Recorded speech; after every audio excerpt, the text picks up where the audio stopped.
Australia Day has come and gone, guys. We got through it. We got through the month of havoc and controversy leading up to it, but we got through it. How was everyone's Australia Day? Did you celebrate? Did you mourn? Did you go to a protest and wave a Palestinian flag? Yeah, that's irrelevant, but it happened because apparently pro-Palestine and pro-Indigenous are one in the same these days. Who knew? Australia Day is done, but this Woolworths saga will not go to bed. I'm sorry for these constant updates, but the hits keep coming for Woolworths. They're just not slowing down anytime soon. People are so angry about this. It's serious, but it's also kind of funny because it's just completely backfired on them. I cannot believe the backlash that Woolworths has copped over this. God, it would have just been so much easier for this company to throw out a rack of Australia Day merchandise, put it on sale, and everyone would be happy. But no, they have dug themselves into a hole, and not just one hole, many little holes. The first one was bad enough, but now they've managed to create a whole crater of holes around them because of their terrible response to this massive drama that's happened to them over the past couple of weeks. Oh my God. And so I have unpacked a bunch of it, but wait, there's more, guys. I know. But before I get into it, I would firstly like to say, how did those people who hate Australia Day, Invasion Day, fare on Australia Day? What did they do? Because if they celebrated, if they took the day off, if they accepted double time and a half at their job for the penalty rates, then they are hypocrites. If you're not willing to acknowledge Australia Day and you call it Invasion Day instead, then you should be at home and you should be mourning. You should not be celebrating. You shouldn't be taking the day off. You should be at work or at home. And I bet you anything, guys, that those Invasion Day people were enjoying the public holiday like everyone else, because of course they were.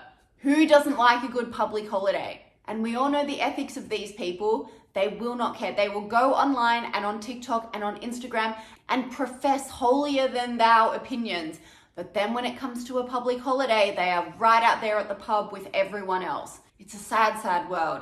Anyway, let's get into Woolworths again, because there are a couple updates that I want to talk about. So let's talk about what's happened firstly, really quickly. So Woolworths, a couple of weeks ago, the debate about Australia Day started happening from the very beginning of the year. So of course the big supermarkets had to weigh in on this. Woolworths decided from very early on that they weren't going to stock any Australia Day merchandise this year, same as Big W. There was massive backlash to this. So they came out and they doubled down on their decision. They brought out a spokesperson. She said that the decision behind the cancelling of Australia Day at Woolworths and Big W was because of a steady decrease in demand for Australia Day merchandise over the past few years. They've since come out and pretty much said that the actual reason for the boycotting of Australia Day is more of an ideological reason, because people are moving away from Australia Day and everyone's opinions about it are different, so they kind of don't want to hurt anyone. This is the real reason, and yes, it came out after the fact. So they pretty much lied to us, and then they tried to backtrack and then tell us kind of the real reason, but that also produced a lot of backlash. It was a mess. Peter Dutton then entered the chat and he told everyone to boycott Woolworths, which was a massive call by him. Good on you, Peter Dutton. Then Albo came in, made it political, said that Peter Dutton is taking the opportunity to politicize anything, and it's very inappropriate and irresponsible advice to tell Australian consumers that they shouldn't be shopping at Woolworths anymore because that will result in 200,000 job losses, which is absolutely not true. Also a very political statement by the Prime Minister. It was completely idiotic. Obviously that would never happen. Then, unfortunately, because everyone was in such a tizzy, there was vandalism at Woolworths stores because, well, people get very patriotic. I'm not saying it's right at all. It's completely wrong. You should never, ever vandalize anything. You should never abuse staff as well, because these poor staff members had nothing to do with this, as we'll see soon, because there was some chatter amongst them.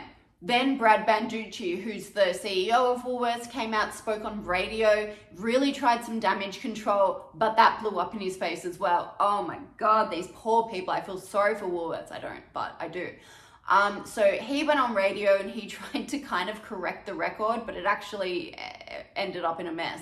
He attempted an apology. He said that they should have been more clear when explaining the reasons for not stocking Australia Day merchandise, to which I say, be more clear or just not lie, Brad, because you guys lied. It wasn't a miscommunication. It was you said one thing when the actual reason was another thing. He said that we're not trying to cancel Australia Day, which, come on, they pretty much are. They tried to get on the bandwagon. They underestimated the amount of people who actually still want Australia Day. They thought everyone would be on their side. They thought they would get mass support for cancelling Australia Day, for removing any merchandise from their shelves, but they actually got backlash, and now they're trying to turn it around and say, actually, we weren't trying to do that. Well, your actions suggest otherwise, guys. Like, it really does.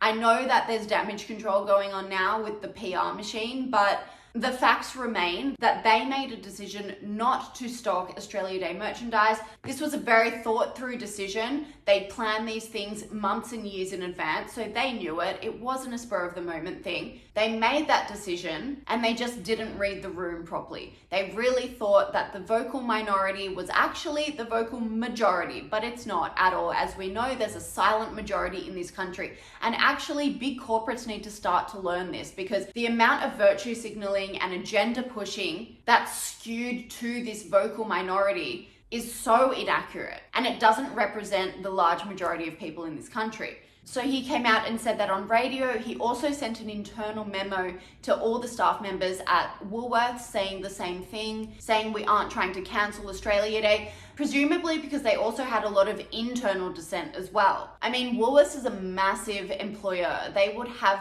people with beliefs on all sides of the spectrum. So I imagine that this internal letter came from a lot of offense from staff members on the inside, and also staff members who are patriotic and want to celebrate Australia Day. So this letter is saying pretty much the same thing as he said publicly. You know, we're not trying to cancel Australia Day. We're very patriotic as a company. Australia is a great country. You know, mea culpa, mea culpa. They then had this weird subplot where they said they were going to put Aboriginal flags outside all of their Woolworths stores.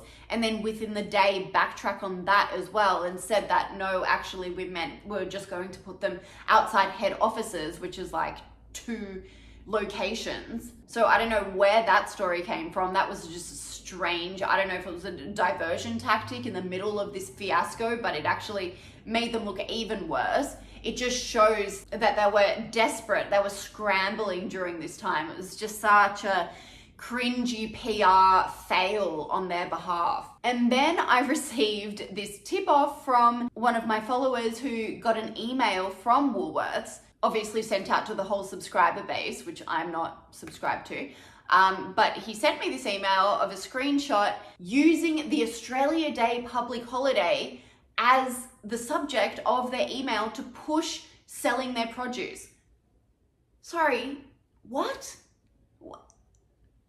Wait, I thought just a few days prior, they were pretty much ignoring Australia Day. They were not acknowledging the existence of this major public holiday in this country. And now, 2 days before Australia Day, they're sending out a mass email to all of their subscribers, which would probably be in the millions, saying, shop with us for the Australia Day public holiday. Buy your food with us, we'll provide really good value. Okay, so you want us to buy our steaks and lamb and lamington and Vegemites from you, but you won't put up a display about Australia Day in any of your stores. You made a big song and dance about pulling Australia Day merchandise from your shelves. And now, 2 days before the event, you're using the very event that you refuse to acknowledge to advertise and push your products. This makes absolutely no sense. It makes absolutely no sense to me. And it half feels like they're trolling us. Like, it's literally like they're gaslighting us. Like, oh no, we didn't say anything about Australia Day. It's all good. It's all well and good. No. Sorry, rewind 5 days. It was a completely different story. And now when you finally realize that most of Australia is actually on board with Australia Day, you send out this desperate email to try and win back business. No, no, no. How about doing some market research before the event and then structuring your Australia Day campaigns around that? And then they would have realized that people actually do celebrate Australia Day and they celebrate the great country that we live in. And yeah, they want to throw a barbecue on that day. And they would happily go to Woolworths to get their produce and their meat and then also pick up some flags, pick up some merchandise. They're not doing anything wrong. But now Woolworths have made it out like anyone who wants to don a flag or don a bucket hat with Australia on it on the 26th of January are the devil. And sorry, we don't like being treated like that. So we'll vote with our feet. And as Peter Dutton said, we'll boycott, which I think has happened quite a lot. I think they're feeling it. It may not last. It probably won't. I'm sure things will go back to normal very soon. But hopefully they learn a very valuable lesson. Now, I can tell you why their excuse of saying that there's no demand for Australia Day merchandise was absolute BS. I went into the reject shop looking for some Australia Day merchandise because I, like so many other people, went to a barbecue on Australia Day. Oh, sue me. So I went to the reject shop to look for I just wanted a hat, I wanted thongs, I don't know what I wanted, just wanted to see what was there. Went in, there was hardly anything. The entire display, which was like a tall display, was empty, completely empty. And when I say the joy that overcame me when I saw that site, wow, it just shows that either people are very vindictive and they wanted to prove a point to Woolworths, or they genuinely love celebrating Australia Day. Flags, hats, sunglasses, beach balls, everything was sold out. It was brilliant. I couldn't even get anything. I literally couldn't get anything because all that was left were some stubby coolers and I don't drink beer. So I really am glad that the reject shop benefited from Woolworths' really crap planning for this time of year. And then if that wasn't bad enough, yesterday it was released that there was this internal chat or online forum internally in Woolworths that showed that Woolworths employees were talking about the whole fiasco and saying how disappointed they were that Woolworths put so much effort into celebrating Chinese New Year and Halloween especially. Halloween is a very divisive holiday for a lot of people. It's obviously a pagan tradition. A lot of Christians find it very offensive, and yet they will go all out for Halloween. They'll go all out for Diwali, Chinese New Year, as I keep saying. I've said this 100 times, but it's so true. They will not hesitate to celebrate other countries and other races and other religions, which is completely fine. They should do that. But for some strange reason, we now know it's obviously a bandwagon supporting, like, virtue signaling thing, but they draw the line at Australia Day. And actually, Brad Banducci, the CEO, did talk about this. As I said, very flattered that the CEO of Woolworths was actually watching my videos talking about Lunar New Year and Diwali. He said that those celebrations and those holidays were more around food, whereas Australia Day merchandise was just plastic and people would have it from previous years, so that's why they're not buying it. Which, Brad Banducci, is a ridiculous argument because Australia Day is totally a celebration about food. Australia Day is barbecue, lamb, lamingtons, Vegemite, VB. They could have done a massive Australia Day themed display in their stores. Front and center had Australian foods that we so adore, and remember, we are in Australia, so people would really identify with it, they would resonate with it, they would go crazy about it. They could have gone so creative with it. They could have put together an Australia Day lunch in their catalogs, sold all of the produce, made up recipes, Australia Day themed spread, put the merchandise with the produce.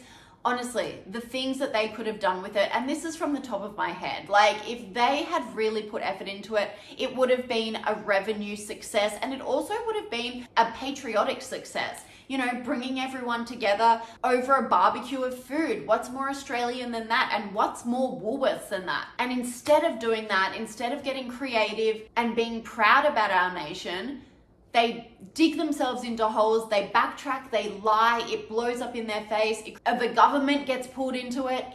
It's a mess, an absolute mess, where they could have looked at this positively, looked at it as a unifying force for good, for bringing in all of the races and the religions of our diverse country, but no. They didn't want to do that, and they've now paid the price. So the Australian public are against them, their customers, their staff are against them. They have a massive PR disaster to clean up that is going to go way beyond the Australia Day holiday. And you know what? All big corporates need to learn from this. They don't seem to ever learn from other companies that took the woke path and their customers destroyed them for it. This has happened countless times. We need to learn from what's happened in the US. It's happened a lot of times there. It's starting to happen here a lot. Massive corporates need to realize that their customers don't share their views. So if they want to keep making money, if they want to keep making these billion-dollar profits that the supermarkets have been, they need to be listening to their customers, not hopping on the woke bandwagon. It's the hard-working Australians that have loyalty to Woolworths who are now turning against them, and that's what they do not need as a big corporate company whose entire focus and entire aim is to make money. And this is exactly why they're in desperation mode. It really is a good lesson for corporate Australia. Drop the wokeness, drop the bandwagon support, and listen to your core customers. Anyway, I hope everyone had a fantastic Australia Day. Let's keep the pressure on. Let's keep celebrating. Let's keep selling out the stores that do stock the merchandise to show everyone that Australia Day is still very much alive and well. And let's see what happens next year.